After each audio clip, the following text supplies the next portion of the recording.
बोलिए। सहना भवतु सहनौ सहवीर्यं करवावहै तेजस्विनावधीतमस्तु मा विद्विषावहै।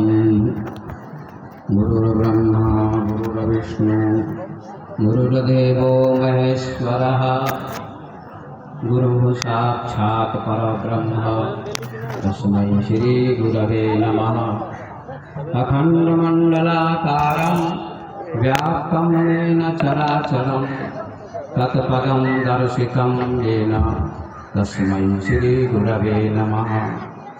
नीलाम्बुजश्यामलकोमलाङ्गं सीतासमारोपितवामभागं पाणौ महासायकचारुचापं नमामि रामं रघुवंशनाथं। मनोजवं मारुततुल्यवेगं जितेन्द्रियं बुद्धिमतां वरिष्ठं वातात्मजं वानरयूथमुख्यं श्रीरामदूतं शरणं प्रपद्ये। सर्वे भवन्तु सुखिनः सर्वे सन्तु निरामयाः सर्वे भद्राणि पश्यन्तु मा कश्चित् दुःखभाग् भवेत्। ओम शांति शांति शांति। आइए 2 मिनट हम लोग भगवान के नाम का संकीर्तन करें। अपने मन को अपनी वाणी को पावन पवित्र करें। ताली बजाते हुए प्रभु के नाम का संकीर्तन करें। सीताराम सीताराम सीताराम जय सीताराम।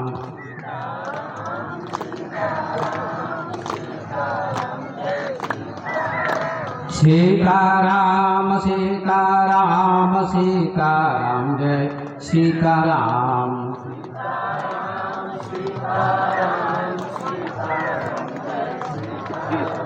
सीताराम सीताराम सीताराम जय सीताराम।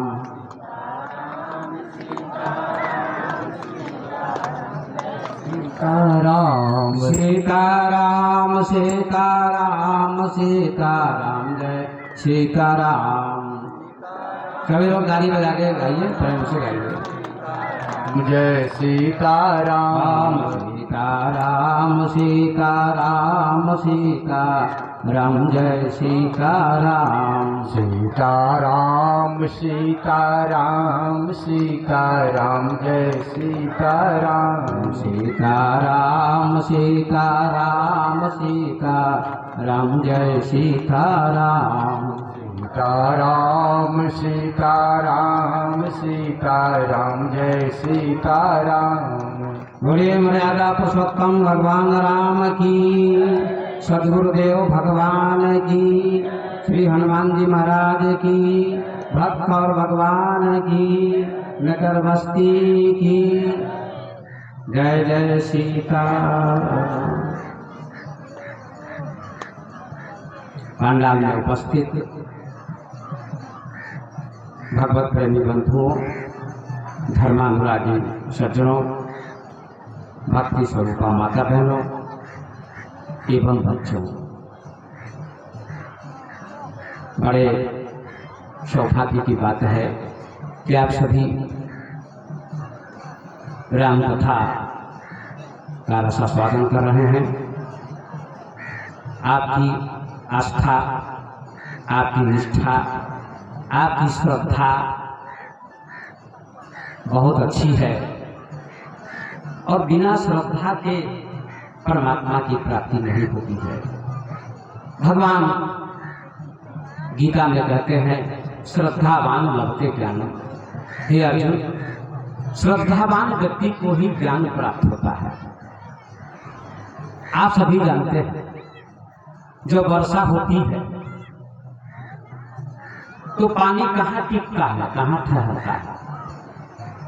ऊंचे स्थानों पर पानी नहीं टिकता है। पहाड़ पर भी बारिश होती है, समतल में भी बारिश होती है, लेकिन पहाड़ पर बारिश होती है पर पहाड़ पर पानी टिकता नहीं, ठहरता नहीं। कहाँ आके ठहर जाता है? नीचे जहाँ गड्ढा होता है बिना गड्ढा के पानी नहीं टिकेगा। पानी को टिकने के लिए, ठहरने के लिए गड्ढा चाहिए।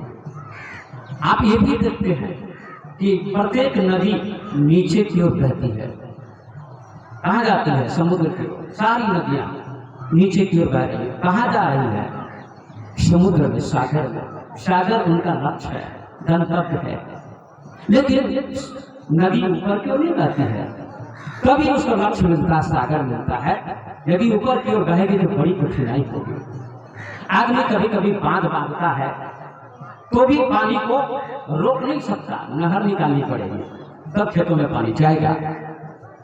ऐसे ही परमात्मा सागर है, समुद्र है, ईश्वर समुद्र है, सागर है। और वहां तक जाने के लिए, पहुंचने के लिए आपके जीवन में श्रद्धा रूपी गड्ढा या श्रद्धा रूपी नदी की जरूरत है। जब श्रद्धा रूपी नदी बहेगी तो परमात्मा का आगमन हो जाएगा, दर्शन हो जाएगा, साक्षात्कार हो जाएगा। मेरे सज्जनों, बड़े ध्यान से सुनिए। मैं क्रमशः राम कथा नहीं सुनाता हूँ, मैं विशेष रहस्य की बात सुनाता हूँ। रामायण में कहाँ कहाँ विज्ञान है, रहस्य है, अध्यात्म है, उनकी मैं व्याख्या करता हूँ। इसलिए थोड़ा सा धैर्य धारण करके सुनना होगा। और आपने बड़ी उत्सुकता है, बड़ी श्रद्धा है, आस्था है। ये भगवान कृष्ण ने अर्जुन से गीता में कहा कि श्रद्धावान को ज्ञान प्राप्त होता है। तो स्वामी जी ने भी रामचरितमानस में यही बात लिखी है, उत्तरकांड में। बात सबकी एक ही है। ये अज्ञानता के कारण वो कहते हैं उनकी बात अलग, उनकी बात अलग है। ऐसी बात नहीं है, सबकी बात एक ही है। सभी सयाने एक मत, सभी ज्ञानियों का एक ही मत है। आप राम कहिए, रहीम कहिए, ईश्वर कहिए, अल्लाह कहिए, खुदा कहिए, गॉड कहिए, भगवान कहिए, सब एक ही ईश्वर के नाम है। लड़ने की कोई जरूरत नहीं है। सबको गले से लगिए, गले से लगाइए। यही धर्म है, यही अध्यात्म है, यही राम कथा है, यही कृष्ण कथा है, यही प्रेम है। और प्रेम ही परमात्मा से मिलाता है, प्रेम ही परमात्मा से मिलाता है। आइए, श्रद्धावान भक्त ज्ञान गोस्वामी जी भी कहते हैं, श्रद्धा बिना धर्म नहीं होई, अभिनु मही गंध की पावही कोई। श्रद्धा के बिना कोई भी ज्ञान प्राप्त नहीं कर सकता। बिना पृथ्वी के सुगंध नहीं मिलती है। सुगंध किसका गुण है? पृथ्वी का गुण है। जो रसगुल्ले में सुगंध का, खीर में का, हलवे में सुगंध होती है, ये हलवे की सुगंध नहीं है, ये खीर की सुगंध नहीं है। किसकी सुगंध है? ये पृथ्वी की सुगंध है। पृथ्वी में सुगंध होती है, वो उसकी सुगंध है। तो आइए मैं कुछ ये बताना चाहता हूँ कि आप सब यहाँ बैठे हैं क्यों? भगवान को पाने के लिए, भगवान के दर्शन के लिए। सबकी उत्कंठा यही है या नहीं है कि हमको भगवान मिल जाए। इसीलिए लोग राम कथा सुनाते हैं और बहुत सारी व्याख्याएं करते हैं। लेकिन ये नहीं वक्ता लोग सुना पाते हैं कि भगवान मिलेगा कहाँ, भगवान रहते हैं कहाँ। सुना तो देते हैं, बहुत रोचक रोचक कथाएं सुनाते हैं, अच्छी बात है, लेकिन भगवान मिलेगा कहाँ, रहता है कहाँ? रामचरितमानस में जगह जगह और भी संतों ने, कबीर साहब ने, बुद्ध भगवान ने, नानक जी ने, जितने भी संत महापुरुष ने, सब ने कहा परमात्मा को पाना है, जानना है। लेकिन वो परमात्मा रहता कहाँ है, इसको जानना जरूरी है मेरे भाई, इसको जानना जरूरी है। ध्यान से सुनिएगा एक एक बात को। कहाँ रहता है परमात्मा? तो परमात्मा को पाने के लिए रहता है कहाँ, इसको भी जानना है। वो मिलेगा कैसे, इसको भी जानना है। और किसके द्वारा मिलेगा, इसको भी जानना है। तीन बातें, किसके द्वारा मिलेगा, रहता कहाँ है, और माध्यम कौन है। तो आइए इसको सुनिए।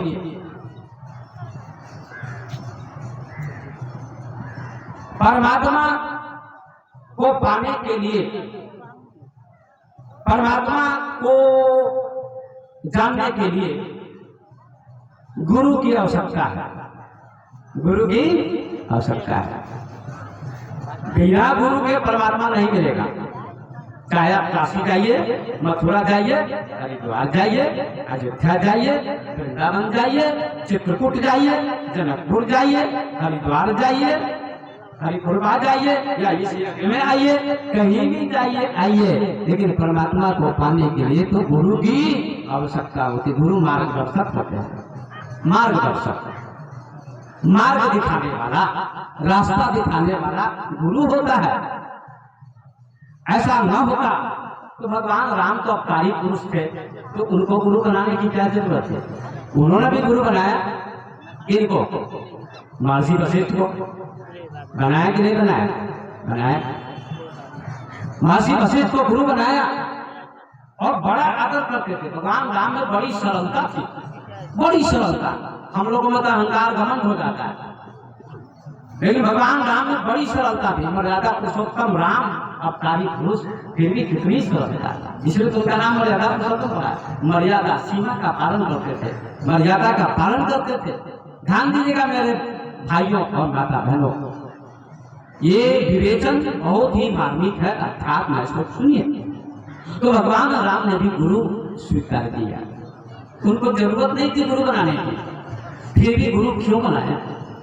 कि जब वो धरती पर मानव रूप में आए, मनुष्य रूप में आए, तो गुरु की मर्यादा कौन देगा?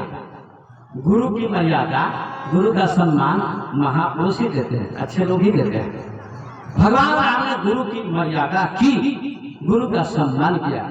लिखा है उत्तरकांड में, जब महर्षि वशिष्ठ आते थे तो क्या करते थे भगवान राम? बड़ा सुंदर लिखा है गोस्वामी जी ने। एक बार वशिष्ठ मुनि आए, जहाँ राम सुख धाम सुहाए। अति आदर रघुनायक किन्हा, पद पथारी पादोदक लिन्हा। क्या गजब का उदाहरण दिया। एक बार वशिष्ठ मुनि आए, जब गुरुदेव आए अयोध्या में दशरथ के दरबार में, तो भगवान राम स्वयं उठकर उनके चरणों में साष्टांग प्रणाम किया। साष्टांग प्रणाम किसको करते हैं? डंडे की तरह लौट जमीन पर लौट जाता, इसका नाम है साष्टांग। आठों अंग से प्रणाम, आंख, नाक, मुंह, हाथ, पैर सब से प्रणाम करना चाहिए। लेकिन आजकल लोग प्रणाम करके बहुत से लोग, कितने लोग तो अलग से कर प्रणाम बाबा, साइकिल पर जा रहे हैं प्रणाम बाबा, तुम हम ही पास ही बात कर रहे हैं, ऐसा कहता प्रणाम बाबा।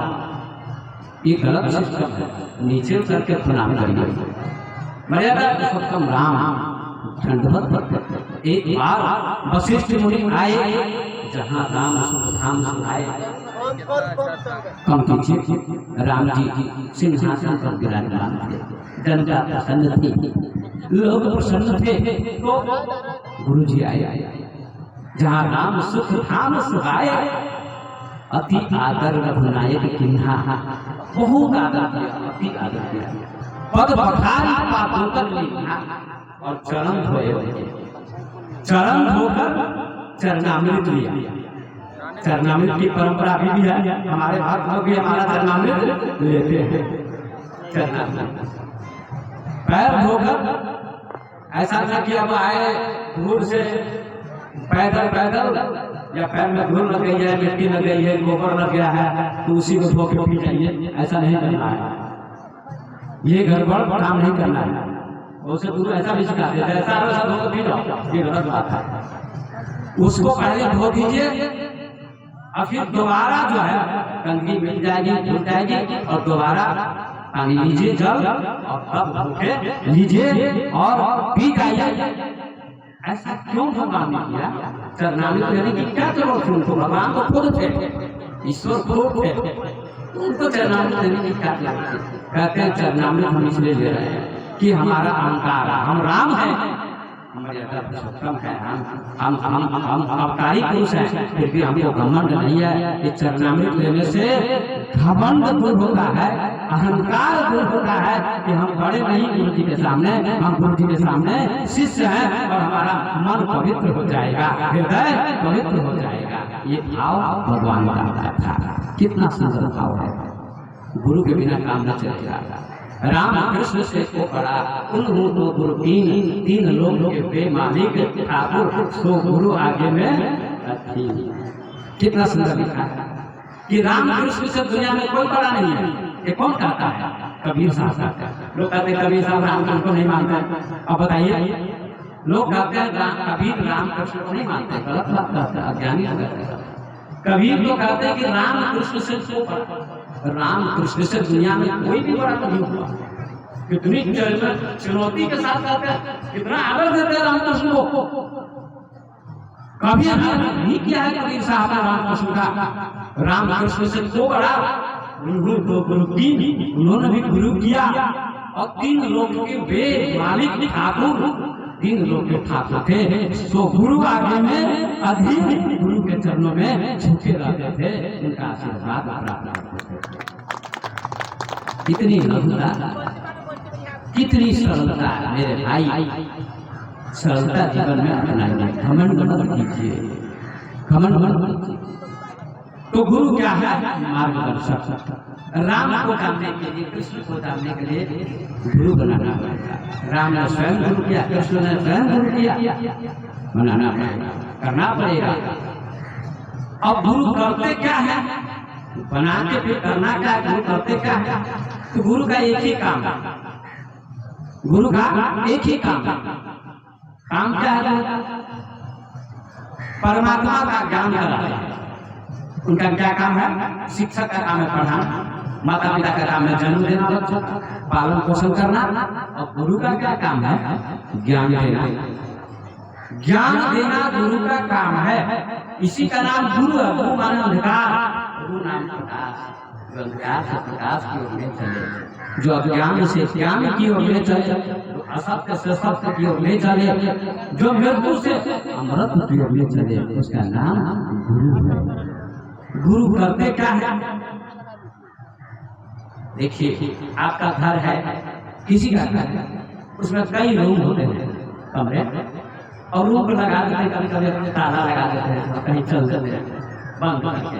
हम भी आए आसान से तो ताला बंद करके चले आए, बंद करके वहां कोई है तो ताला बंद कर दिया है आसान में सीतामढ़ी, और चले आए चेले के साथ आपकी सेवा करने, कथा करने नहीं, आपकी सेवा करने आए हैं।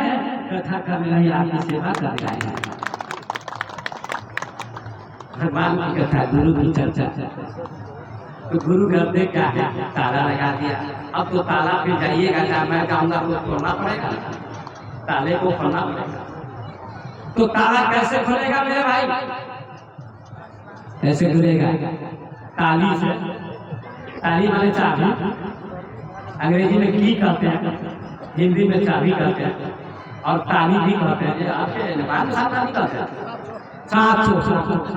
अच्छा, चलिए, नेपाली में साँचो कहते हैं। तो साँचो की जरूरत है, साँचो की जरूरत है। बोलिए हनुमान जी महाराज, और धीरे धीरे बोलिए, और धीरे धीरे बोलिए, पेट्रोल खत्म हो जाएगा। प्रेम से बोलिए हनुमान जी महाराज की, प्रेम से सदगुरुदेव भगवान की प्रेम से। तो ताले को खोलने के लिए चाबी की जरूरत है, कुंजी की जरूरत है। चाबी मिल जाएगी, ताला खुल जाएगा। जब ताला खुल जाएगा तो आप घर के अंदर चले जाइएगा, रूम के अंदर प्रवेश करेंगे, और रूम में जो वस्तु होगी, कपड़ा लता कुछ भी, उसको आप देख सकते हैं, आराम से देख सकते हैं। ठीक इसी प्रकार से हमारा शरीर कमरे की तरह है, इसमें अहंकार का ताला है, अज्ञान का ताला है, और ये अज्ञान का ताला कैसे खुलेगा मेरे भाई? गुरु की कृपा रूपी चाबी से खुल जाएगा। और अंदर में आत्मा है, परमात्मा है, ब्रह्म है, उसका ज्ञान हो जाएगा, दर्शन हो जाएगा, उसका दर्शन हो जाएगा। गुरु कैसा बनाना चाहिए? ब्रह्म ज्ञानी। हरिओम सर ने कहा कभी है कि कबीर का भजन गाया। मैं कोई गाऊंगा नहीं, पद गा देता हूं। उन्होंने कहा है हमारे गुरु मिले ब्रह्म ज्ञानी, हमारे गुरु मिले ब्रह्म ज्ञानी, हमारे गुरु मिले ब्रह्म ज्ञानी, हमारे गुरु मिले ब्रह्म ज्ञानी। कागा से गुरु हंसा की, कागा से गुरु हंसा की, दीना निशानी, हमारे गुरु मिले ब्रह्म ज्ञानी। आप लोग भी गाइए। हाँ तो साथ बात तो नहीं है, मुझे साथ समझने की बात। हमारे गुरु मिले ब्रह्म ज्ञानी, हमारे गुरु मिले ब्रह्म ज्ञानी, हमारे गुरु मिले ब्रह्म ज्ञानी। कागा से गुरु हंसा की, क्या करते हो? काग से हंस बनाते हैं। काग से क्या बनाते हैं? हंस। हंस क्या खाता है?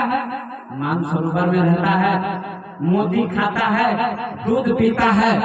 दूध और पानी मिला दीजिए तो पानी को छोड़ देगा, दूध को ले लेगा। ऐसा चीज में होती है, ताकत होती है प्रकृति के द्वारा। आजकल एक इलेक्ट्रोमीटर यंत्र भी चला है, वो भी मापता है, लेकिन जो स्वाद हंस लेगा वो नहीं ले सकता। आपको क्या बनना है? हंस बनना है, कागा नहीं बनना है। कौवा क्या खाता है? गंदा खाता है, बिष्ठा खाता है, काव काव बोलता है। लेकिन हंस क्या खाता है? मोती खाता है और दूध पीता है। मोती क्या है? विज्ञान का मोती खाते हैं, सत्संग का मोती खाते हैं। यही मोती है। आप हंस क्या सुंदर करना।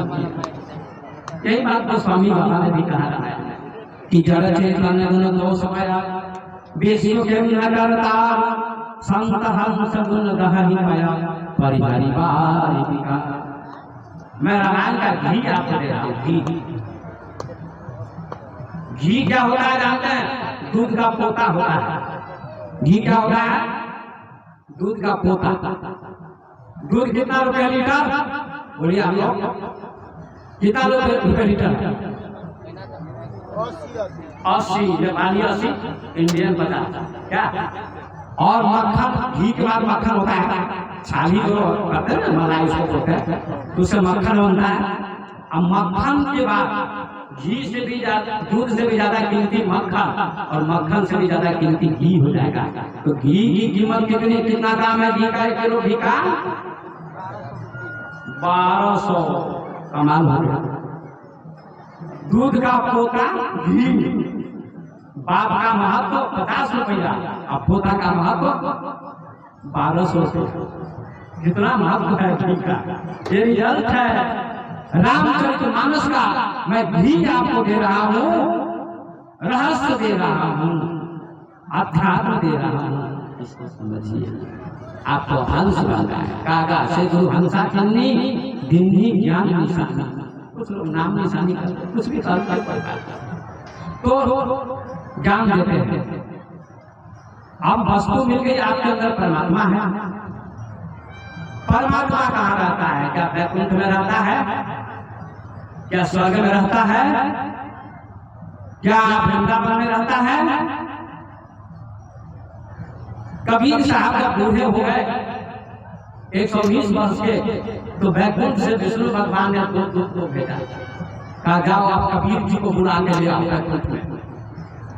तो भगवान दो दूत को भेजे कबीर जी के पास, कबीर साहब के पास 2 दूत आए भगवान के वैकुंठ से।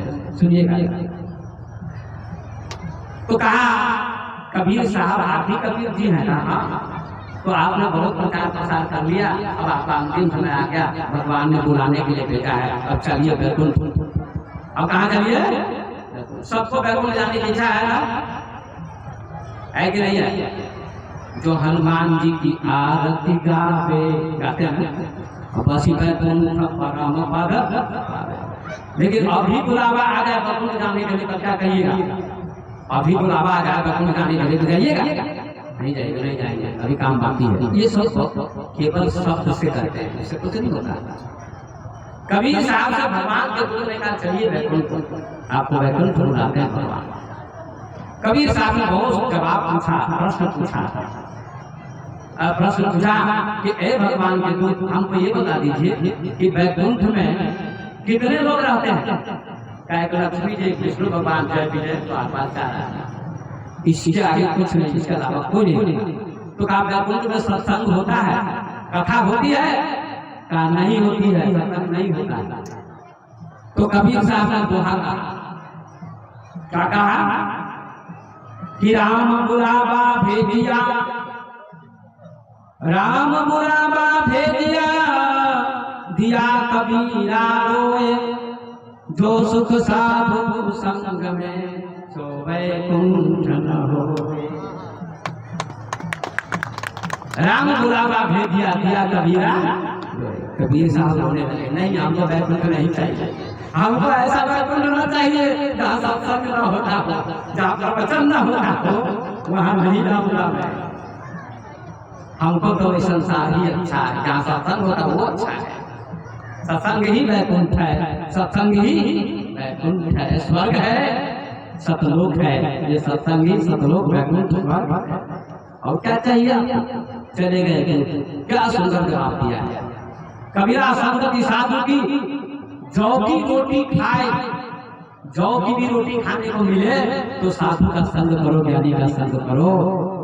खीर खांड भोजन मिले तो साधक संग न जाए, खीर भी मिले, हलवा भी मिले, कचौड़ी भी मिले, रसगुल्ले पेड़े भी मिले, लेकिन साधक का मांसाहारी शराबी जुआरी का संग नहीं करना चाहिए।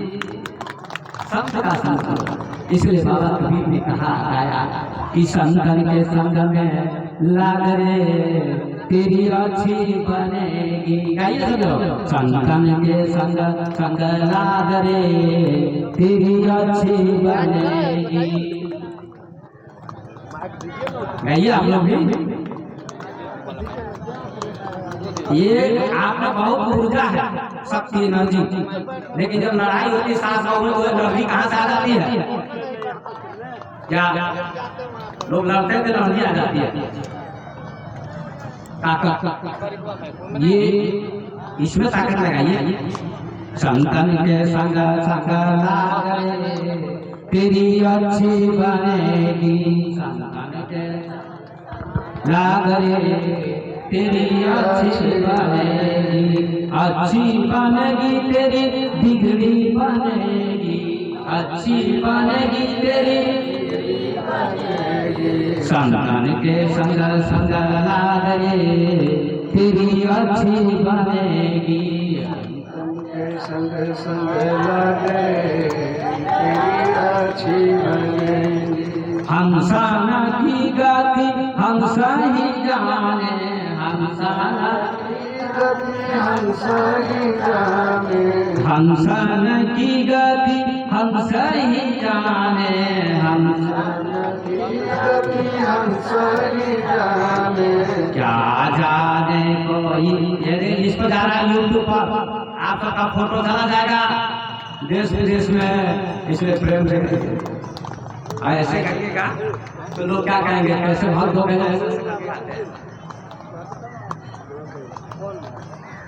हंसन की गति हंस ही जाने, हंस ही जाने, क्या जाने कोई कागरे तेरी अच्छी बनेगी, क्या जाने कोई कागरे तेरी अच्छी बनेगी। संतन के संग में पूर्ण कमाई, संतन के संग में पूर्ण कमाई, संतन के संग में पूर्ण कमाई, संतन के संग में पूर्ण कमाई।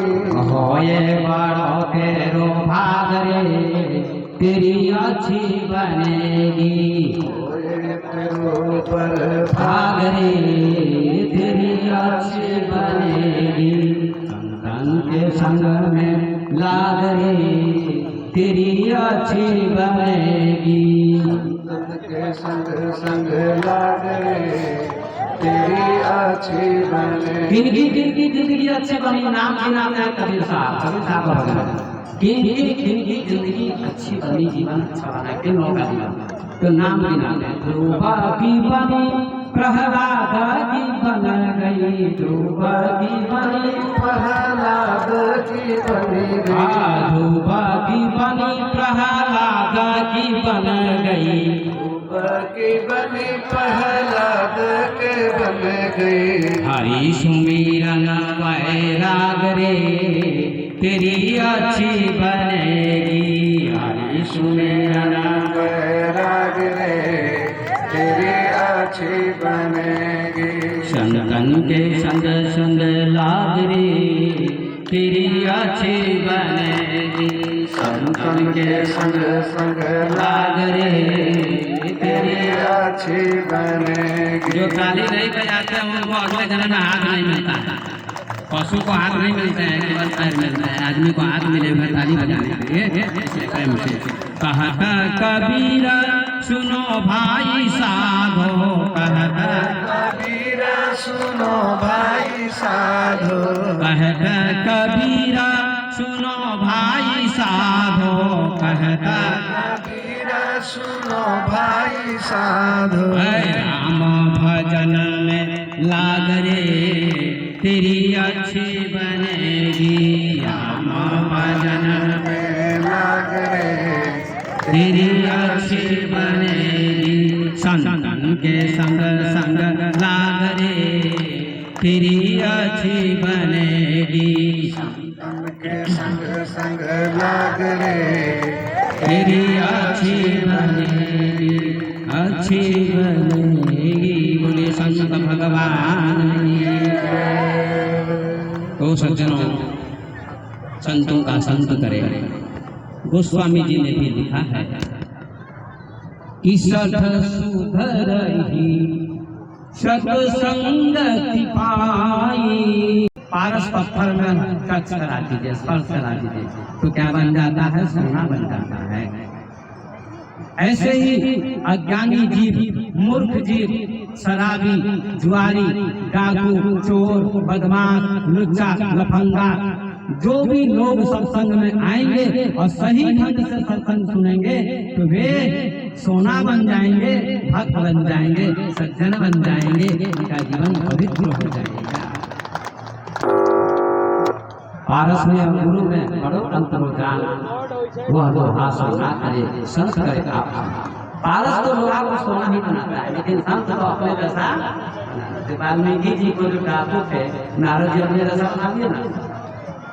डाकू थे, वही नारद जी के सत्संग से महर्षि वाल्मीकि जो डाकू थे संत बन गए, और वही जंगल में रहते थे, महर्षि बन गए। वाल्मीकि रामायण की रचना की, जो संस्कृत में है, 24,000 श्लोक उसमें है। और वही वाल्मीकि के आश्रम में माँ जानकी जब भगवान राम को वनवास दिया गया अवस्था में, तो बहुत दिनों तक रही है। और वही लवकुश को जन्म दिया है, और लवकुश को महर्षि वाल्मीकि ने पूरी रामायण की शिक्षा देकर पारंगत बना दिया, ज्ञानी बना दिया। इसकी महिमा है, संत की महिमा है भाई, सत्संग की महिमा। गुरु ये ज्ञान देते हैं। तो आइए इस सत्संग की महिमा,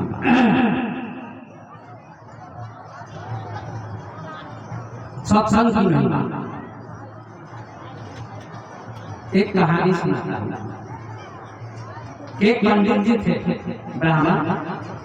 तो ब्राह्मण तो बड़े कर्मकांडी होते हैं ना, वो अपने को ऊंच मानते हैं। कल मैंने जाति की व्याख्या की थी। तो आइए, एक ब्राह्मण पंडित थे, बड़े विद्वान थे, लेकिन इनका नियम था कि प्रतिदिन में जो गंगा में स्नान करता होगा उसी के हाथ से भोजन करूंगा। नियम था, ऐसा ही करते थे। तो हरिद्वार जा रहे थे, जाते जाते शाम हो गई, हरिद्वार के निकट पहुंच गए। इधर ही हरिद्वार के एक आश्रम था। आश्रम में साधु संत रहते थे। वो पंडित जी वहां रुक गए, हर गए रात ध्यान भजन पूजा पाठ हुआ, सबने भोजन किया, पंडित जी ने भी भोजन किया। पंडित जी को लगा गंगा के तट पर ही हुआ, गंगा के तट पर किनारे पर। लेकिन पंडित जी ने सोचा कि ये साधु संत तो प्रत्येक दिन गंगा जी में स्नान करते ही होंगे, इसलिए आप भोजन करने में कोई एतराज नहीं है। भोजन कर लिया, सुबह होती है, आश्रम में तालाब भी था, तालाब बड़ा तालाब था। संतों ने तालाब में स्नान किया, गंगा में स्नान नहीं किया। तो पंडित जी को बड़ा खराब लगा, घृणा, ये साधु संत भ्रष्ट, इनके हाथ का भोजन नहीं करना चाहिए, क्योंकि यहाँ गंगा बहती है तो गंगा में स्नान नहीं किया है और तालाब में स्नान किया है, ये तो बहुत गलत किया। और इनके हाथ का भोजन मैंने रात कर लिया, मैं अपवित्र हो गया, मैं अपवित्र हो गया। ऐसा नहीं करना था मुझे। ये साधु लोग साधु नहीं है, बहुत पापी लोग हैं जो पास में गंगा बहती है और इसमें स्नान नहीं करते हैं, दुर्भाग्य ही है। उसी समय एक घटना घटी, 3 गायें आती हैं गौ माता, जिनका रंग काला था, काला, और उसी तालाब में प्रवेश करती है, महात्मा जी के तालाब में। और पंडित जी देख रहे थे, जो ही तालाब में वो गायें प्रवेश करती हैं, तीनों गायें, उनका रंग काला था, क्यों ही तीनों गायों का रंग सफेद हो गया। तालाब में स्नान करते ही, जाते ही, प्रवेश करते ही पंडित जी किस तालाब में क्या करामात है, क्या चमत्कार है कि तीनों गायों का रंग काला था और अभी अभी सफेद हो गया। महात्मा जी से पूछा पंडित जी ने, माँ जी ये क्या रहस्य है, क्या चमत्कार है? आपके तालाब में गाय आई और तीनों का रंग काला था और प्रवेश करते ही तीनों का रंग सफेद हो गया, व्हाइट हो गया, ऐसा था। कहा, हे पंडित जी ये गायें कौन है, आप जानते हैं? नहीं जानते। संत ने बताया, ये गायें हैं गंगा यमुना सरस्वती। गंगा यमुना सरस्वती में पापी लोग अपना पाप धोते हैं, तो पाप कहाँ जाएगा? पाप कहाँ जाएगा? गंगे में नहीं जाएगा, यमुना में नहीं जाएगा, सरस्वती में जाएगा, इलाहाबाद में सब पाप लोग उसमें डाल देते हैं। तो गंगा यमुना सरस्वती तीनों गाय का रूप धारण करके आई है और मेरे तालाब में प्रवेश करते ही इनका पाप दूर हो गया है और ये पवित्र हो गई है। ये सत्संग ही तालाब है। ये क्या है? सत्संग ही तालाब। धोवत है संसार सब, धोवत है संसार सब, गंगा माही पाप, पावन सतगुरु के चरण, गंगा पहुँचे आप। धोवत है संसार सब, गंगा माही पाप। गंगा में सभी लोग अपना अपना पाप डाल के चले आते हैं। और गंगा माई कहाँ जाए? तो गंगा माई सत्संग में आती है, सत्संग के तालाब में गंगा सरस्वती तीनों नदियाँ और वे तीनों पवित्र हो जाती है, पावन निर्मल हो जाती है। क्या सुंदर वर्णन है। पंडित जी का कमांड चूर चूर हो गया। क्या आप सही करते हैं? फिर प्रणाम किया साथियों को, आप लोग सही हैं, आप लोग सही हैं, हमको भ्रम था, हमको भ्रम। आइए तो आगे चलते हैं। मैं कह रहा था भगवान गुरु क्या करते हैं? चाबी देते हैं, ज्ञान की चाबी, कृपा की चाबी, और ताला खोल लीजिए, ज्ञान का ताला, और परमात्मा आपको दिखाई पड़ेगा। कहाँ? अंदर में, इसके अंदर। आप हमारे शरीर, परमात्मा कहाँ रहता? भगवान आपसे मैं पूछूंगा तो क्या बताइएगा? हजारों करोड़ों लोग मंदिर में जाते हैं, मंदिर में जाना बुरा नहीं है, कोई कारण से मंदिर बना है, उसकी खोज कोई कारण से नहीं। वक्ता साधु संत भी इसकी व्याख्या सही से नहीं कर पाते। मंदिर पवित्र जगह है, वहां जाके व्यक्ति को ध्यान करना चाहिए, वहां जाके ध्यान करना चाहिए। मूर्ति खराब चीज नहीं है, मूर्ति भगवान नहीं है, लेकिन मूर्ति भगवान का प्रतीक मानी जाती है, क्योंकि मूर्ति में एक ओशो रजनीश के भगवान महापुरुष, उन्होंने कहा है कि मूर्ति का विज्ञान है, मूर्ति पूजा करने वाले भी नहीं जानते हैं, केवल पूजा कर लेते हैं, जानते नहीं उसके बाद। मूर्ति पूजा का अर्थ है कि मूर्ति पवित्र चीज है, उसमें न राग है न द्वेष है। यदि मूर्ति का निर्माण किसने किया? आदमी ने किया। और हमारा निर्माण किसने किया है? भगवान ने किया। मूर्ति का निर्माण आदमी ने किया और हमारा निर्माण किसने किया? भगवान। ये शरीर भगवान का असली मंदिर है। अभी आपने चिंतन किया?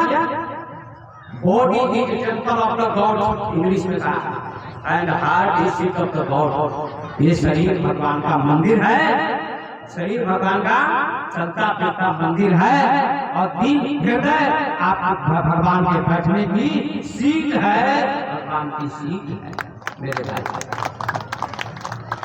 ध्यान से सुनिएगा, मूर्ति का अर्थ होता है, मूर्ति में राग द्वेष नहीं है, छाल का नहीं है। उसके बाद कोई भी बैठेगा तो उसको अच्छा लगेगा, अच्छा लगेगा।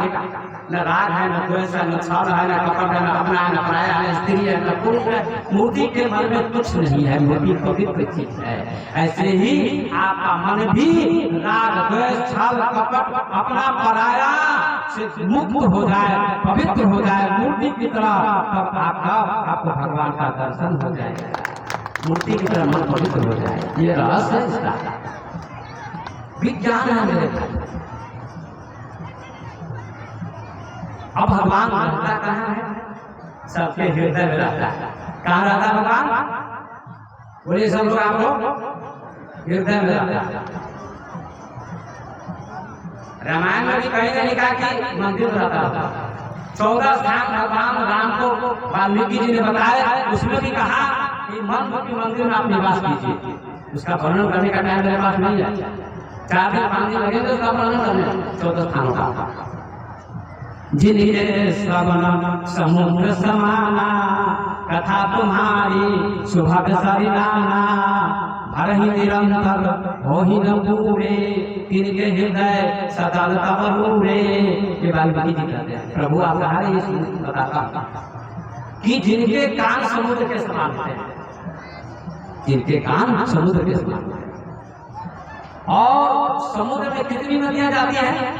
हजारों लाखों करोड़ों, फिर भी समुद्र भरता है कभी नहीं भरता। जिनके श्रवण समुद्र समाना, कथा तुम्हारी सुभग सरिलाना। वाल्मीकि जी कहते हे राम, जिनके कान समुद्र के समान कथा सुनने के लिए तैयार है, कितनी भी कथा सुने अखाए नहीं, तृप्त न हो व्यक्ति। और आपकी कथा क्या है? नदी है, नदी नदी, अनेक नदियां। राम की कथा नदी है, और भक्त के कान समुद्र के समान जिसके हो, ऐसे व्यक्ति के हृदय में आप निवास कीजिए। कौन करता है? लोचन चातक जिनगरी राखे, रहे रस जल धर अभिलाखे, निद्र सिंधु सरित सरवारी, रूप बिंदु जल वही सुखारी, तिनके हृदय सदन सुखदायक, बसौ बंधु सिय सह रघुनायक। दूसरा स्थान, पहला स्थान कान, पहला स्थान क्या है? कितनी भी कथा सुने आपके कान तृप्त न हो, और सुने और सुने और सुने, ऐसी इच्छा हो। उसके हृदय में रहिए, निवास करिए राम जी। और दूसरा स्थान क्या कहते हैं वाल्मीकि जी राम जी को? कि लोचन चातक दिनकरी राखे, चकोर पक्षी होता है, चंद्रमा को कभी लगाता है, उसकी चोंच पर आग भी डाल देगा कोई तो खा जाएगा, इतना प्रेम होता है चंद्रमा के प्रति। लोचन चातक दिनकरी राखे, रही दरस धर अभिलाखे, चंद्रमा को देखता रहता है। निद्र सिंधु सरित सरवारी, वो पपीहा पक्षी। कितने नक्षत्र होते हैं आप लोग जानते होंगे? 27। एक नक्षत्र होता है स्वाति। स्वाति जिसको देहाती भाषा में लोग सेवतिया कहते हैं, देहाती भाषा में सेवतिया कहते हैं। सेवतिया स्वाति नक्षत्र का पानी पहली बूंद जब गिरती है, किसी के मुंह में गिरेगी, आदमी के मुंह में गिरेगी तो आदमी राजा बन जाएगा, हाथी के मुंह में गिरेगी तो गजमुक्ता हो जाएगा, गाय के मुंह में पड़ेगी तो गौमुक्ता हो जाएगा, और बांस में पड़ेगी तो वंश लोचन हो जाएगा, और सीपी के मुंह में पड़ेगी तो मोती बन जाएगा। सांप के मुंह में पड़ेगी बूंद तो मणि बन जाएगी प्रकाश। जितने गुण है स्वाति की एक बूंद के, दूसरा पानी नहीं पीता है पपिया पक्षी, केवल स्वाति की एक बूंद पीता है।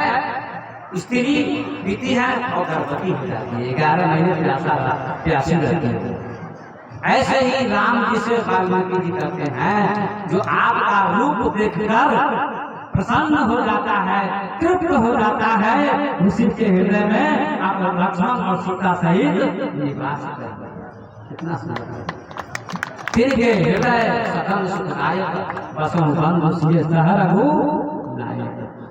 गोपियां भी यही करते, अखिया हरि दर्शन की प्यासी, अखिया हरि दर्शन की प्यासी, देखियो चाहत कमल नयन को, देखियो चाहत कमल नयन को, निस दिन रहत उदासी, अखिया हरि दर्शन की प्यासी। भगवान कृष्ण मथुरा चले गए थे, गोपियां आंखें प्यासी हो जाती थी, कब कृष्ण का दर्शन होगा, आंखियां हरि दर्शन की प्यासी। देखियो चाहत कमल नयन को, कृष्ण को आंखें देखना चाहती हैं, निष्दिन रहत उदासी, उदासी से आंखें रहती हैं। आप लोगों को भी गुरुदेव का, भगवान का, अरे गुरु ही साक्षात भगवान का रूप होता है, उनके दर्शन के लिए आंखें तरसनी चाहिए। बातों को भगवान तो है ही, अंत में भगवान को तो जानना ही है, पहले गुरु को जानना है, गुरु का दर्शन कर दिया तो भगवान मिल जाए। ये 2 स्थान मैंने बता दिए, आंख और कान, कान और आंख। आगे मैं चलूंगा क्योंकि विषय मेरा दूसरा है। एक एक विषय को घंटों व्याख्यान दे सकता हूँ, 4 घंटे 3 घंटे, लेकिन समय नहीं। तो आइए, भगवान कहाँ रहते हैं मेरे भाई, जरा सुन लीजिएगा। भगवान सबके हृदय में रहते हैं। कई कहाँ लिखा है भाई, बताता हूँ। रामायण पढ़िए, बालकांड, वो स्वामी जी कहते हैं, आस प्रभु हृदय अछाता सकल जीव जगदीन दुखारी, व्यापक ब्रह्मा अविनाशी, सकल चेतन घन आनंद राशि। भगवान ब्रह्म व्यापक है, सत्य है, चित है, आनंद है, लेकिन मिलेगा कहाँ? तो गोस्वामी जी कहते हैं, अस प्रभु हृदय अर्थात अधिकारी, वो परमात्मा तुम्हारे हृदय में विराजमान है। लेकिन तुम दुखी हो, गरीब हो, बाहर ढूंढ रहे हो, काशी में, मथुरा में, जंगल में, हरिद्वार में, लेकिन परमात्मा तुम्हारे पास में बैठा हुआ है, पास में बैठा। मोह को कहाँ ढूंढे बंदे, मैं तो तेरे पास में, न मैं मंदिर, न मैं मस्जिद, न काबे कैलाश में, न मैं क्रियाकार में रहता नहीं, योग संन्यास। मगर मंदिर खराब चीज नहीं है, मंदिर में जाकर ध्यान कीजिए, बैठिए आंख बंद करके। मैं ध्यान भी कराता हूँ मेडिटेशन। ध्यान का मतलब ये नहीं होता है कि भगवान राम के चित्र को देखना, ये ध्यान नहीं है। भगवान कृष्ण के चित्र को देखना या गुरु के चित्र को देखना, ये ध्यान नहीं है। ये एकाग्रता है, कंसंट्रेशन है, अंग्रेजी का शब्द।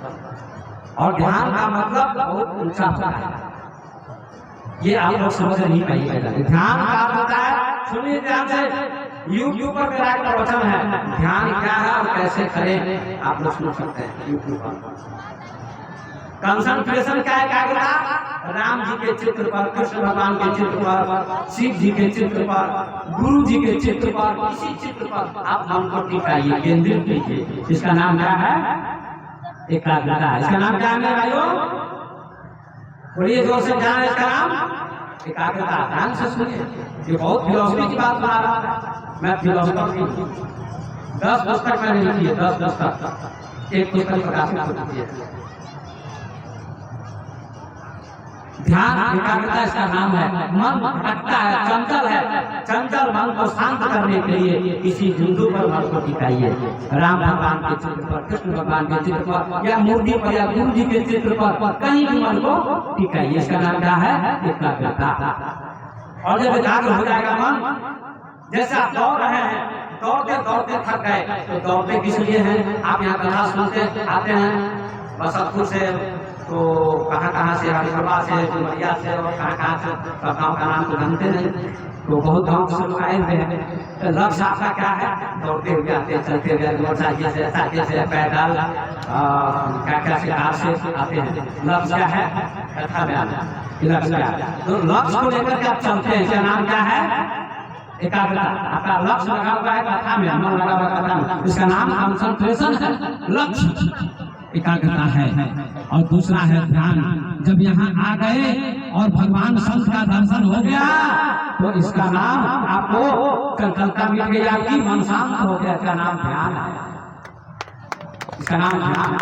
नदी दौड़ती है, उसका नाम एकाग्रता। नदी समुद्र में समा गए, उसका नाम ध्यान है। What is meditation? No mind meditation. इसको मैं घंटों व्याख्या देता हूँ। मैं इस विभाग का प्रोफेसर हूँ, इसलिए आइए आगे चलते हैं। तो भगवान कहाँ रहते हैं? हृदय में। ये बात स्वामी जी ने कही रामायण में, बालकांड में। और कबीर साहब ने यही बात कही, क्या कहा? हृदय बसै तेहि राम न जाना। हृदय में जो राम रहता है उसको तुम नहीं जानते। हृदय में जो राम रहता है उसको कौन नहीं जानते। भगवान दिमाग में नहीं रहता है, हृदय को बताया। कोई कथाकार इसका आप जल्दी नहीं बताया, मैं घमंड के साथ नहीं करता। भगवान को कहा हृदय में रहता है, भगवान दिमाग में नहीं, बुद्धि में नहीं। क्यों? शादी होती है, अभी शादी हो रही है, आदमी बहुत बारातें आएंगी, तो बारात वाले, बेटी वाले क्या लिख देंगे बोर्ड पर? क्या लिखेंगे? क्या लिख रहे बोलिए आप लोग? आपका हार्दिक अभिनंदन किया जाता है। क्या लिखा जाता है? आपका हार्दिक अभिनंदन किया जाता है, आपका हार्दिक स्वागत है, ऐसा लिखा है। वेलकम वेलकम वेलकम, हार्दिक स्वागत। ऐसा क्यों नहीं लिखा जाता है कि आपका बौद्धिक अभिनंदन किया जाता है? ऐसा कहीं लिखा जाता है? आपका बौद्धिक अभिनंदन किया जाता है? नहीं, इसलिए लिखा रहता है क्योंकि बुद्धि से परमात्मा नहीं मिलता है, क्योंकि बुद्धि में तर्क वितर्क होता है और हृदय में समर्पण होता है। इसलिए परमात्मा कहा जाता है हृदय में रहता है। हृदय में समर्पण है, हृदय में तर्क नहीं है, समर्पण है, बुद्धि में तर्क है। महिलाएं हृदय से जीती हैं और पुरुष दिमाग से जीता है। ये नियम तर्क।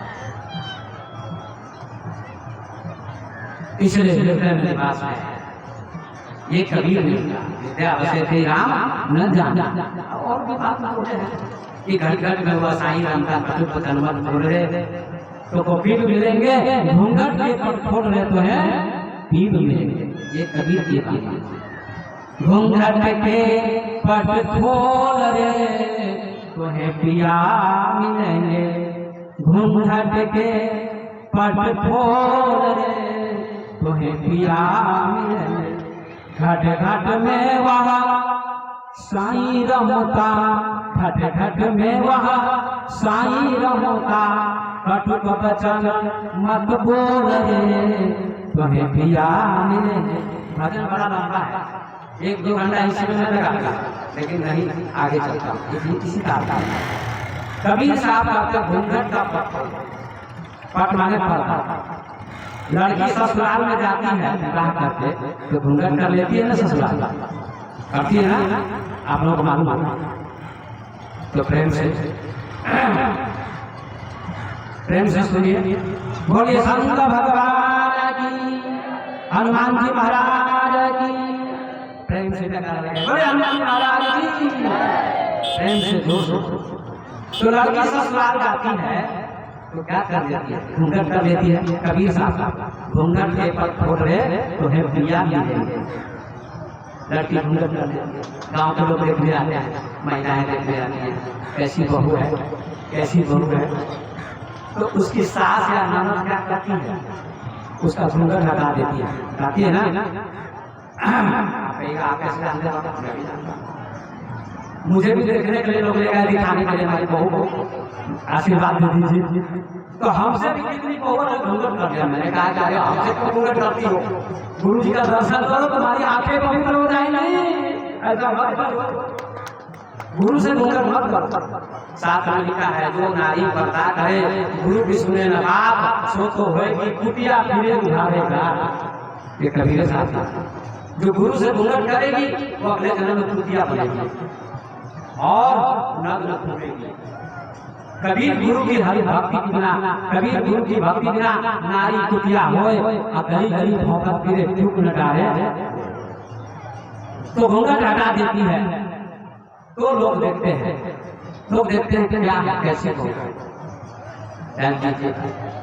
ये लड़की काली है कि गोरी है, देखते हैं ना,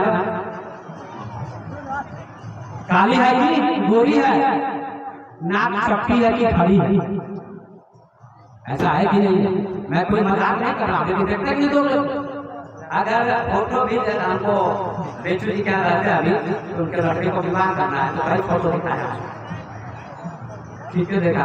आप किसी की नाक बड़ी चौड़ी हो मोटी हो तो उसको लोग पसंद नहीं करते, कहते खड़ी नाक चाहिए, और नाके खड़ी हो और स्वभाव अच्छा न हो, लड़ने वाली हो, मांस खाती हो, मछली खाती हो, सास को गाली देती हो, ससुर को गाली देती हो, पति को गाली देती हो, ससुराल में जाकर लड़ने लगे तो नाक खड़ा होने से क्या फायदा होगा।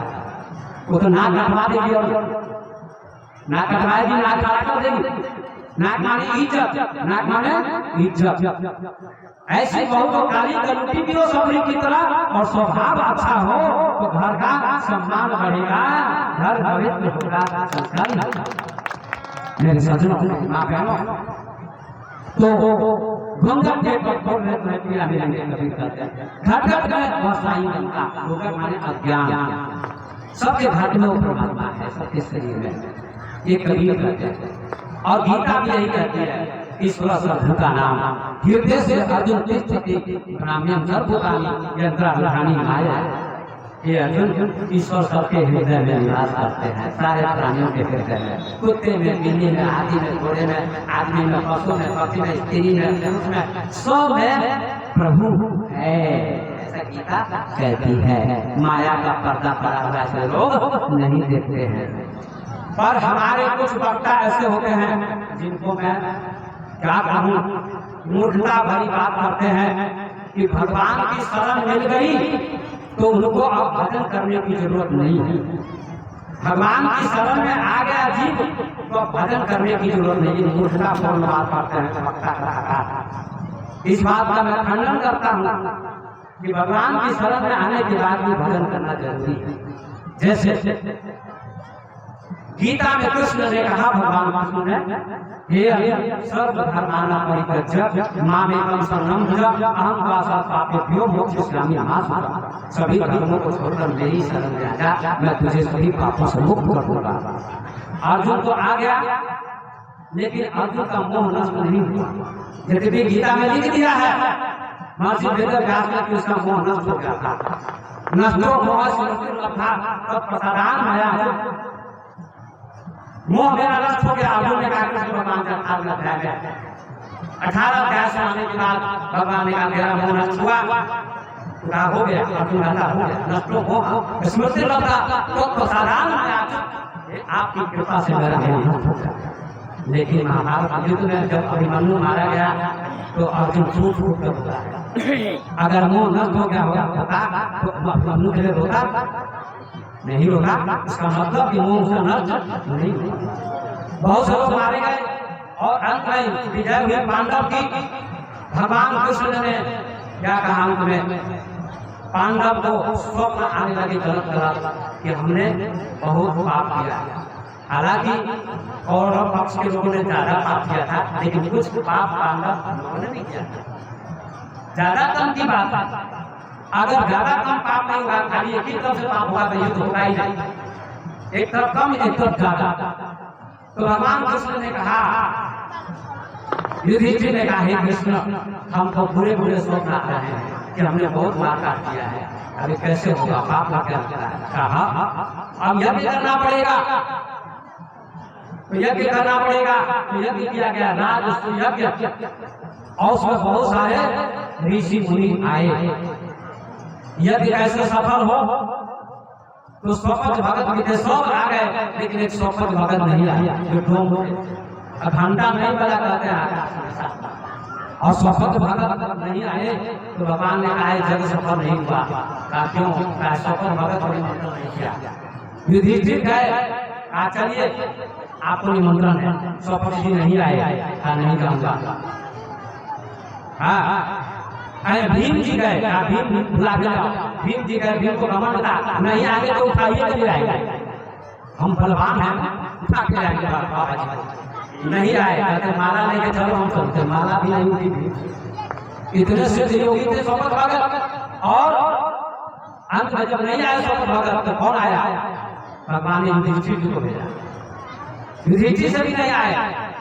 अंत में द्रौपदी गई है, द्रौपदी के बुलाने से आते हैं और 56 व्यंजन बने थे, 56 व्यंजन परोसे गए उनके सामने, 56 व्यंजन खाने लगे, लेकिन सबको मिला दिए, सारे व्यंजन मिला दिए और खाने लगे। 3 बार खाए तो 3 बार घंटा बजा और जय जयकार की ध्वनि होने लगी। महाराज युधिष्ठिर की जय, महाराज युधिष्ठिर की जय, पांडव की जय। लेकिन 7 बार घंटा नहीं बजा। ये जब मिला के खाने लगे स्वपथ भगत को, द्रौपदी कहती है आखिर तुम भी तो है खाने का काम, इसको नहीं है।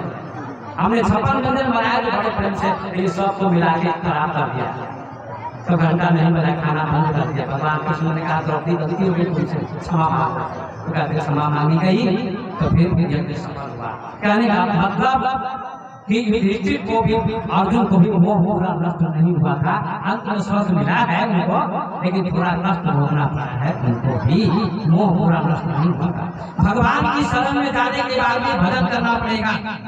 मैं सुन रहा था कि शरण में आ जाने के बाद भजन नहीं करना है, तो सबरी को भगवान ने दर्शन दिया और 5वीं भक्ति में कहते भजन करना चाहिए। मंत्र जाप मम दृढ़ विश्वासा, पंचम भजन से वेद। जब भगवान खड़े हैं उनके सामने दर्शन दे दिया, शरण में आ गए सभी, तो अब भगवान क्यों कहते हैं भजन करने के लिए? भजन करने के कहा है ना, भजन करो, भजन करना पड़ेगा, ध्यान योग करना पड़ेगा। भगवान के मिलने के बाद भी, शरण में जाने के बाद भी कैसे? आप डॉक्टर के पास जाते हैं, डॉक्टर की शरण में चले गए, कोई बीमारी हुई तो डॉक्टर की शरण में जाने मात्र से आपका रोग नहीं मिलेगा। क्या मिलेगा? नहीं मिलेगा। डॉक्टर की शरण में चले गए आप, लेकिन डॉक्टर कहेंगे दवाई लो और खाओ, सेवन करो 2-3 महीने, तब रोग मिटेगा। शरण में तो चले गए, लेकिन अब दवाई का सेवन भी करना पड़ेगा, दवा खानी पड़ेगी, तब रोग आपका मिट जाएगा। ऐसे ही राम जी सबरी को दर्शन दिए और विभीषण को राम की शरण मिल गई, फिर भी विभीषण का भी मोह नष्ट नहीं हुआ था, पूरा काम वासना नष्ट नहीं हुई। इसलिए विभीषण ने राज्य भी किया और अंत में विवाह भी किया दोबारा। अपनी पत्नी तो थी और किससे विवाह किया है? मंदोदरी से विवाह किया, रावण की पत्नी से। ये जो माँ के समान थी उससे विवाह किया। अगर वासना नहीं होती, राम भगवान के दर्शन से वासना मिल गई होती तो मंदोदरी से विवाह करने की क्या जरूरत है? वासना थी। ये मैं गलत नहीं कर रहा हूँ, खंडन नहीं कर रहा हूँ, लेकिन रामायण में वासना थी, इसने विवाह किया दोबारा, अनुचित किया। और सुग्रीव को भी भगवान की शरण मिली, सुग्रीव को बाली को मार दिया भगवान राम ने, सुग्रीव को राज्य मिला, अंगद को युवराज बनाया गया। सुग्रीव ने भी तारा से विवाह किया, तारी की पत्नी से। अपनी पत्नी रुमा थी तो दोबारा विवाह करने की क्या जरूरत है? कहेगा ये बात कहाँ है? तो ये बात लिखी हुई है आज जे ही अद्भुत है व्याध जिति पाली, फिर सुकंठ फिर किन्नर चाली, सोई करतूत विभीषण केरी, सपन सो न राही। मतलब कुछ गलती हुई, फिर भी भगवान राम नाम का ध्यान देते हैं क्योंकि उन्होंने सहायता की थी। मतलब भगवान राम की शरण मिली, फिर भी भजन तो करना पड़ेगा। यहाँ से आप चले जाइएगा तो घर पर क्या जाप नहीं कीजिएगा, मंत्र का ध्यान भजन नहीं कीजिएगा। आपको हम लोगों की शरण मिल गई प्रकार जी महात्मा की कथा सुन रहे हैं, तो घर पर जाके आपको भजन करना चाहिए, नहीं करना चाहिए? करना चाहिए। मंत्र का जाप करिएगा कि नहीं करिएगा? करिएगा। इसलिए शरण तो मिल गई। अब यहाँ कथा सुन रहे हैं, अब घर पर जाकर क्रोध कैसे मिलेगा, लोभ कैसे मिलेगा, घमंड कैसे मिलेगा, वासना कैसे मिलेगी, बहुत विकार है, ये विकार कैसे मिलेंगे। तो घर पर जाकर आप ध्यान, भजन, पूजा, मंत्र जाप आदि जो भी गुरु देते हैं उनका जाप करना पड़ेगा मंत्रों का।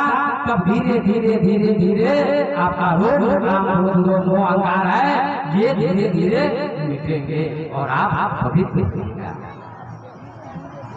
इसलिए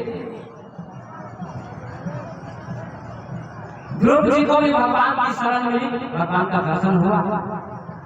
भगवान ने कहा जाओ राज्य करो, विवाह करो। राज्य किया ध्रुव जी ने, विवाह भी किया, 2 बच्चे पैदा किए और राज्य करने के बाद लास्ट में चले जाते हैं बद्रीनाथ और वहां उन्होंने भजन किया। भगवान के दर्शन के बाद भगवान की शरण मिल गई, विष्णु भगवान की राज्य कर लिया। उसके बाद भी कहा जाता है अंत में बद्रीनाथ में भजन कर लिया। लेकिन कुछ वक्ता कहता है कि भजन करने की जरूरत है जब दर्शन हो गया, ये गलत बात है। दर्शन तो हो ही गया, संत का महात्मा का भगवान का अच्छी बात है, लेकिन घर पर जाकर विद्यार्थी मास्टर की शरण में चला गया, 6 घंटे पढ़ के आ गया, लेकिन अब घर पर भी तो पढ़ना पड़ेगा या नहीं पढ़ना पड़ेगा? ऐसे गुरु को बहुत कम होते हैं। सीधे जाकर शरण में आ गए, आप मुक्त हो गए, कुछ करने की जरूरत नहीं। गलत बात है। अगर वक्ता कहता है तो उसका खंडन कीजिए, प्रश्न पूछिए कि आपका मोह खत्म हुआ है कि नहीं, आपका क्रोध खत्म हुआ है कि नहीं, आपका लोभ खत्म हुआ है कि नहीं, आपकी वासना मिटी है कि नहीं, प्रश्न करिए। कहना बड़ा सरल है, पर उपदेश कुशल को तेरे जिया चढ़ते नरे रे गणेरे। ज्ञानी को गुरु बनाइए, ज्ञानी का सुन कीजिए, कहानी सुनाता है। एक इंस्पेक्टर आए स्कूल में, शिक्षक पढ़ा रहे थे, क्लास टीचर क्लास में प्रवेश कर गए। इंस्पेक्टर निरीक्षक सभी खड़े हो गए, बच्चे, शिक्षक भी खड़े हो गए। इंस्पेक्टर ने कहा बैठे, सब बैठ गए बच्चे, शिक्षक भी बैठ गए। तो इंस्पेक्टर ने एक विद्यार्थी को खड़ा किया, स्टैंड अप, खड़े हो जाओ। कभी कभी आ जाते हैं ना चेकिंग करने वाले, जैसे टीटी आ जाते हैं ट्रेन में, ऐसे ही स्कूल में भी आ जाते हैं। इंस्पेक्टर ने कहा, बच्चे ये बताओ शिव का धनुष किसने तोड़ा? शिव का धनुष किसने तोड़ा? ये तो सभी लोग जानते हैं कि शिव का धनुष किसने तोड़ा मेरे भाई? किसने तोड़ा? राम भगवान ने तोड़ा। लेकिन इस बच्चे ने क्या कहा? बदमाश बच्चा था, उसने कहा सर मैंने शिव का धनुष नहीं तोड़ा, मैंने शिव का धनुष नहीं तोड़ा। क्योंकि जब भी कोई सामान टूटता है, टेबल, कुर्सी, बेंच, तो मेरा ही नाम बदनाम होता है। इसलिए मैं पहले कह देता हूँ कि मैंने शिव का धनुष नहीं तोड़ा। इंस्पेक्टर ने कहा इससे नहीं पूछूंगा, किसी विद्यार्थी से नहीं पूछूंगा, अब मास्टर से पूछूंगा, क्लास टीचर से। क्लास टीचर, शिक्षक महोदय, आप ही बताइए शिव का धनुष किसने तोड़ा? उनको भी नहीं पता था। उन्होंने कहा इसी बदमाश ने तोड़ा होगा, इसी बदमाश ने तोड़ा होगा, इसी विद्यार्थी ने। इंस्पेक्टर ने सीट भी किया, चले गए। कहाँ? ऑफिस में, एक मास्टर के पास, प्रधानाध्यापक के पास। प्रधानाध्यापक से भी पूछा आप तो सबके हेड हैं, आप बताइए कि शिव जी का धनुष किसने तोड़ा? आप तो सबके प्रधान हैं, प्रधानाध्यापक, प्रधानाचार्य, प्रिंसिपल महोदय, शिव जी का धनुष किसने तोड़ा? आपके विद्यार्थी ने कहा मैंने नहीं तोड़ा, आपके शिक्षक ने कहा किसी ने तोड़ा। अब आप बता दें किसने तोड़ा? कहा किसी ने भी तोड़ा होगा। इंस्पेक्टर महोदय आप चिंता मत कीजिए, मैं मिस्त्री को बुलवाऊंगा और उसको जुड़वा दूंगा, चिंता मत कीजिए, जुड़वा दूंगा। सबसे कमाल एक इंस्पेक्टर ने कहा यहाँ सभी बेवकूफ बैठे हुए हैं, ये हेड मास्टर को नहीं आता किसी का धनुष, सबको सस्पेंड करता हूँ। जब सस्पेंड करने लगे तो शिक्षक ने कहा सस्पेंड मत कीजिए, अब हम लोग पढ़ के आएंगे ठीक से, तब बच्चों को। इसका अर्थ क्या हुआ इस कहानी से? कि गुरु अगर अंधा है, अज्ञानी है, तो शिष्य भी भटक जाएगा। इसलिए कबीर साहब ने कहा अंधे को अंधा मिला, राह बता दे कौन? दोनों अंधे दूसरे के हाथ पकड़ के चलेंगे तो दोनों गड्ढे में गिरेंगे। यही उपनिषद जी का था, अंधे नहीं बन, माना था अंधा। अंधे का हाथ अंधा पकड़ेगा तो गड्ढे में गिरेंगे। गुरु हो तो ऐसा हो, ज्ञानी हो, अनुभवी हो, केवल शास्त्र का ज्ञाता नहीं, केवल कथाकार नहीं, जिसको आत्मा का अनुभव है, जिसको योग है, ज्ञान है। कबीर, नानक, बुद्ध, महावीर, शंकराचार्य, ओशो, कृष्णमूर्ति, ऐसे महापुरुष योगी हुए और आज भी ऐसे ज्ञानी हैं। लेकिन पहचान कीजिए, पहचान कीजिए। मैं भी आपको बहुत योग बता सकता हूँ, ध्यान बता सकता हूँ, कई मार्ग मैं जानता हूँ, हर विषय। मैं बहुआयामी व्यक्ति हूँ, इसमें बहुत लोग निश्चय नहीं कर पाते हैं। बहुत लोग कहते हैं बाबा कबीर की बात करते हैं, कबीर रामानंदी लोग रामानंदी कहते हैं कबीरपंथी। और जब मैं भागवत कथा करता हूँ तो कबीरपंथी लोग हमसे नाराज हो जाते हैं।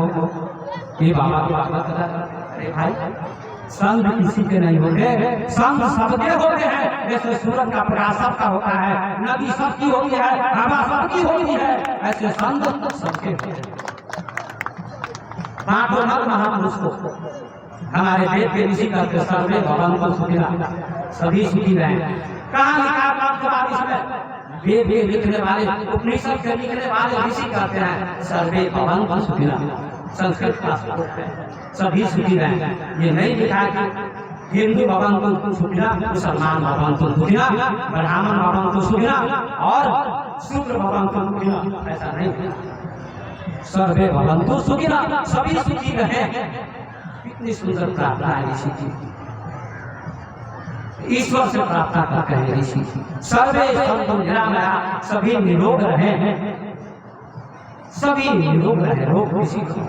सर्वे भद्राणि पश्यन्तु, सभी को अच्छी दृष्टि से देखे, सभी को अच्छी दृष्टि से देखिए, बुरी दृष्टि से मत देखिए। माँ कश्चित् दुख भाग भवेत्, किसी को दुख न हो, ऐसी ऋषि की प्रार्थना है। कितनी सुंदर प्रार्थना है। इसलिए संतों को बांटिए मत, महापुरुषों को बांटिए मत।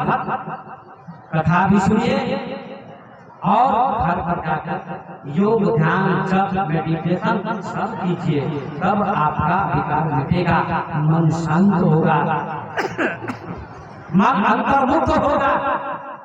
ये मन बड़ा चंचल है। अब यदि ऐसा न होता तो फिर गीता में भगवान अर्जुन से क्यों कहते हैं?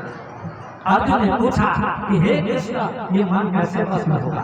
चंचलम हि मनः कृष्ण परमार्थि बलवत् तस्याहं निग्रहं मन्ये वायोरिव सुदुष्करम्। हे भगवान, ये मन बड़ा चंचल है, दुष्कर है, कठिन है। जैसे तूफान को रोकना बड़ा कठिन है, आंधी को रोकना बड़ा कठिन है, ऐसे ही इस मन को रोकना बड़ा कठिन है। ये मन कैसे भस्म होगा? ये प्रश्न जिसने किया, ये प्रश्न किया है अर्जुन ने, तो भगवान ने उत्तर दिया है असंशय महाबाहो मनो दुर्निग्रहं जलम अभ्यासेन कौन्तेय वैराग्येन च गृह्यते। गीता के 6वें अध्याय में भगवान इसका उत्तर देते हैं।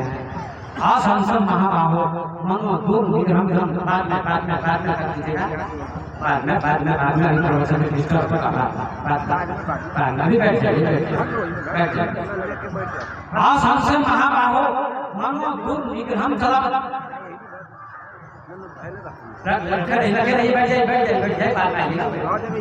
प्रवचन समाप्त हुआ,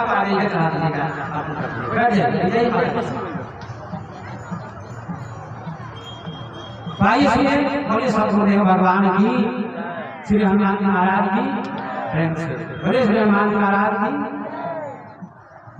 तो भगवान कृष्ण अर्जुन से कहते हैं, अर्जुन तुमने सही प्रश्न किया, मन बड़ा चंचल है, सबका मन चंचल है, ऐसा कोई व्यक्ति जिसका मन चंचल ना हो।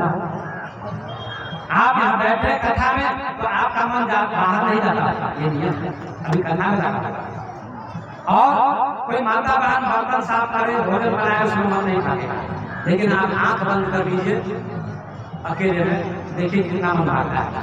काठमांडू, दिल्ली, मुंबई, कलकत्ता, इंग्लैंड, अमेरिका, रूस, जापान, कहाँ कहाँ चला जाएगा ये क्षण में। इतना चंचल है, इस चंचल मन को कैसे भस्म करिएगा, क्या उपाय है? अर्जुन ने प्रश्न किया, बहुत सुंदर सवाल है। भगवान अर्जुन तुमने सही पूछा है, मन चंचल तो है, लेकिन इसको भस्म किया जा सकता है, इसको भस्म किया जा सकता है। इसके दो उपाय हैं, दो उपाय। अभ्यास वैराग्य से क्रियते, अभ्यास और वैराग्य से ये मन भस्म हो जाएगा।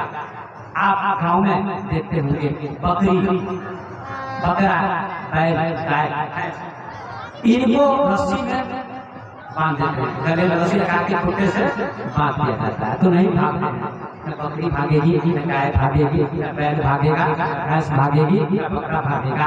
अब खोल दीजिए तो चला जाएगा खेत में बकरा या बैल। ऐसे ही मन भी है चंचल, बिना रस्सी का, बिना मंत्र का, बिना योग का, बिना ध्यान का। हमारे देश में महर्षि पतंजलि इन्होंने योग दर्शन लिखा। 6 दर्शन हमारे देश में, भारत में, भारत के ऋषि से न्याय, वैशेषिक, सांख्य, योग, मीमांसा, वेदांत, ये 6 दर्शन है। और योग दर्शन महर्षि पतंजलि ने 6-8 अंगों का वर्णन किया, 8 योग अंगों का। यम, नियम, आसन, प्राणायाम, प्रत्याहार, धारणा, ध्यान और समाधि, ये योग का अंग है। अब मैं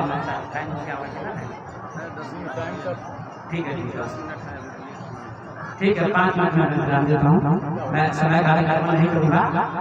तो महर्षि पतंजलि ने, ध्यान से सुनिए, महर्षि पतंजलि ने आज हमारे देश में योगी हैं जो पतंजलि के योग का प्रचार कर रहे हैं। उनका नाम भी मैं बता देता हूँ, बाबा रामदेव पूरे विश्व में योग का परचम फहरा दिया है। योग को गुफा से निकालकर, हिमालय से निकालकर, आश्रम से निकालकर पूरे विश्व के घर घर तक पहुंचा दिया है और करोड़ों लोग स्वस्थ हो रहे हैं। इसलिए योग भी करना जरूरी है। केवल राम राम राम राम ही कहिए, लेकिन योग भी कीजिए, तब शरीर स्वस्थ होगा। दुख मत कीजिए, गोस्वामी जी ने सब कुछ कहा है, लेकिन हमारे भक्ता लोग चोरी करते हैं, कपट करते, सुरक्षा के साथ सारी बातें नहीं करते हैं। गोस्वामी जी 4 काम करते थे, नीलगिरी पर काम करिए, खाली राम राम ही नहीं करते थे, योग भी करते थे, ध्यान भी करते थे। क्या लिखा? 4 वृक्ष थे, पीपर तर कर ध्यान सधरई, जब जब पातर तर करई, आम छाह कर मानस पूजा, हरि हरि भजन काज नहीं पूजा, बट कर कह हरि कथा प्रसंगा, आप ही सुनहि अनेक विहंगा। ये तो सामने 4 वृक्ष है। पीपल पर ध्यान सधरई, पीपल वृक्ष के नीचे ध्यान करते थे, ध्यान करते थे। कौन था? गोस्वामी जी पीपल वृक्ष के नीचे ध्यान लगाते थे। जैसे बुद्ध भगवान बौद्ध धर्म के, उनके बारे में आपको बहुत कम जानते, पढ़े लिखे लोग जानते हैं। मैं घंटों व्याख्या दे सकता हूँ बुद्ध के ऊपर, घंटों लेक्चर दे सकता हूँ, लेकिन समय में बुद्ध ने पीपल वृक्ष के नीचे 6 वर्ष तक ध्यान किया, आंख बंद करके आती जाती श्वास को देखते थे, किसी मंत्र का जाप नहीं करते थे। श्वास सबसे बड़ा मंत्र है, लेकिन अज्ञानी लोगों के लिए ये भी मंत्र जरूरी है, राम शिव आदि बोलिए, ये भी जरूरी है। लेकिन ज्ञानी लोग किसी मंत्र का जाप नहीं करते, वो केवल आंख बंद करके मन को देखते हैं, श्वास को देखते हैं।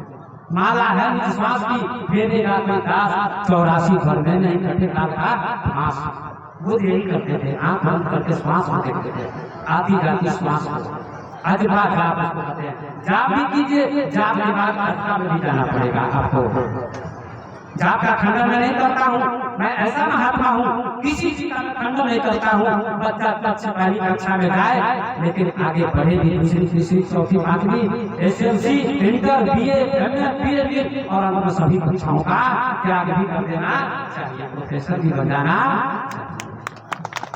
ध्यान सुनिए, पीपल वृक्ष के नीचे ध्यान, जब पागल के वृक्ष के नीचे जब करते थे, यज्ञ करते थे। जब यज्ञ करी, आम छाह करी मानस पूजा, आम के पेड़ के नीचे मानस पूजा करते थे, आंख बंद करके मन को देखते थे, मन से ही भगवान का चिंतन करते थे, कोई शोरगुल नहीं, शांत मौन। लेकिन ये भी अच्छी बात है, समाज को, जनता को संगठित करने के लिए पवित्र भाव है राम नाम, क्योंकि इसमें जनता को बहुत बड़ी प्रेरणा मिलती है, संगठन होता है, धर्म की, सत्संग की, भजन की प्रेरणा होती है और धीरे धीरे आगे बढ़ना चाहिए। बहुत अच्छा लगेगा।